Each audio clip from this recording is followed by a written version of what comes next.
Have you committed yourself to doing something in your life yet? Wake up in the morning and say, I really don't want to. I'm Hannah Mason, and in today's Spark, we're going to explore doing it even when we don't want to.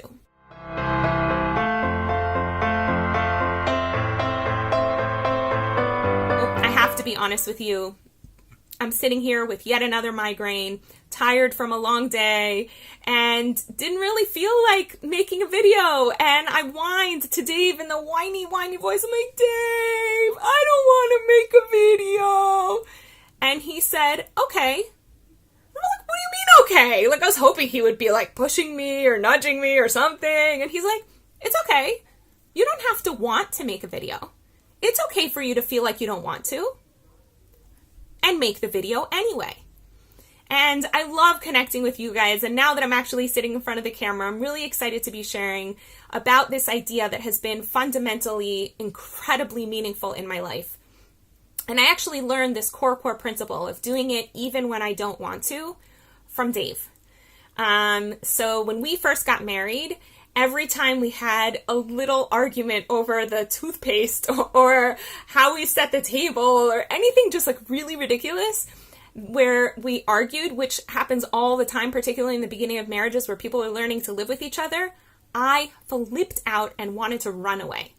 And Dave's reaction was totally different. His reaction was, wow, I'm really not liking my wife right now, but marriage is important to me. And I'm going to stick with that, even though I don't want to. So I'm going to explain to you what my hand is doing here, because it automatically is doing this, but it doesn't really make sense. So there's this concept that people talk about in many spiritual practices and also in psychology, that we have these two different parts of us. We have our higher brain, that like our higher consciousness, that's where we set goals and have values and things that are really important to us.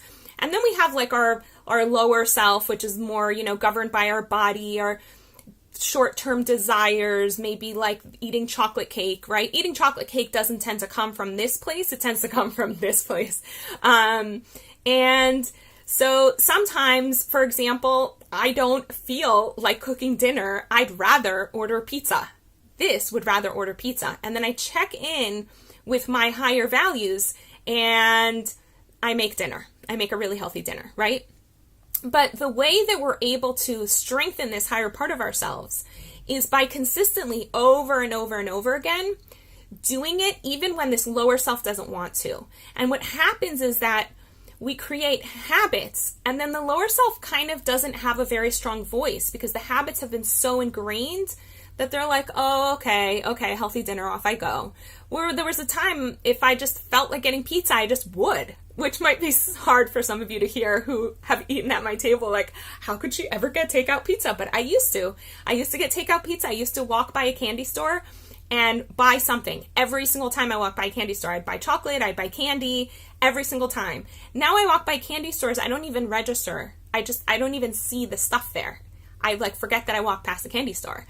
Because I've trained my horse, my lower self, to just ignore that. But it took time. And once in a while it might think, ooh, I'd like some chocolate. But the rider, when it comes to that aspect of my life, the rider's really strong and really in charge. In other aspects of my life, the rider's not so strong. So we have the rider, which is the higher part of ourselves, and we can train the rider and the horse for what we really want in life. And I want to share with you a tool that comes from a book that Dave and I wrote together. It's called The Size of Your Dreams. And in that book, we share a really, really important tool that originates from ideas we learned from Napoleon Hill. And this is actually a tool that Dave created. It's really simple. You take an index card, and at the top of the index card, you write a goal that you have. And that goal can either be a clear outcome goal, like I'm hoping to accomplish X by Y date, or it can be a continual growth goal. So for example, if you want to continually work on eating a healthy diet, so that doesn't really have an end date. That's just something you constantly want to work on and grow in. So you might say, I want to strengthen my healthy eating habits. And under that, you say, to accomplish this, I will. And you can write all of the action items that you're going to take.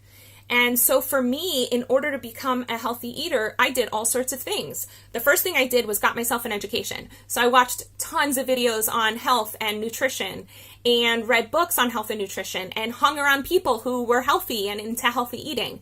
And by doing all of those things, those were basically my action items. And by doing all of those things, I became the kind of person who consistently started eating healthier. And I also brainwashed myself literally to be disgusted by unhealthy food and to be super drawn towards healthy food. And we do this through habitual behavior and habitual talk and habitual action. And so you can do something like that too, where you write a continual growth card and you can think, wow, what is the thing that is really important to me, yet I find myself really struggling to get the horse to move even 1 iota. And so you can write at the top of your card, I intend to grow in this area. And under that, write all of the action items that you can take. And so that's really nice. You wrote a card, but if you really want it to set in, use the quality of repetition, which is how we reprogram our subconscious. Our subconscious gets programmed through repetition. So read that card when you first wake up in the morning. Read the card again right before you go to bed. And as much as you can throughout the day, read the card over and over and over again. And when you do that, you can literally brainwash yourself. You will be programming your subconscious to totally believe that this is what's going to happen in the world. And it will help you to focus and to concentrate. And it will start pulling in people and ideas and resources to help you make that goal a reality. So what I want to bless you with at the end of my video now is that you can really take charge of your life, of every single aspect of your life that really, really matters to you, so that you can be really proud of living a life of meaning and purpose, totally in alignment with your true values. And that you do that by being honest with yourself about where are the places that the horse in you is totally ruling the roost, and how can you flip that around so that the rider is in charge. And I look forward to hearing about what ways you're accomplishing that. What tools do you have to give the horse, its saddle, and for you to sit on the horse rather than the horse sitting on you? Wishing you a wonderful weekend. Want to experience more vibrance, clarity, and joy in your life? Book a guaranteed session at hanamason.com/joy.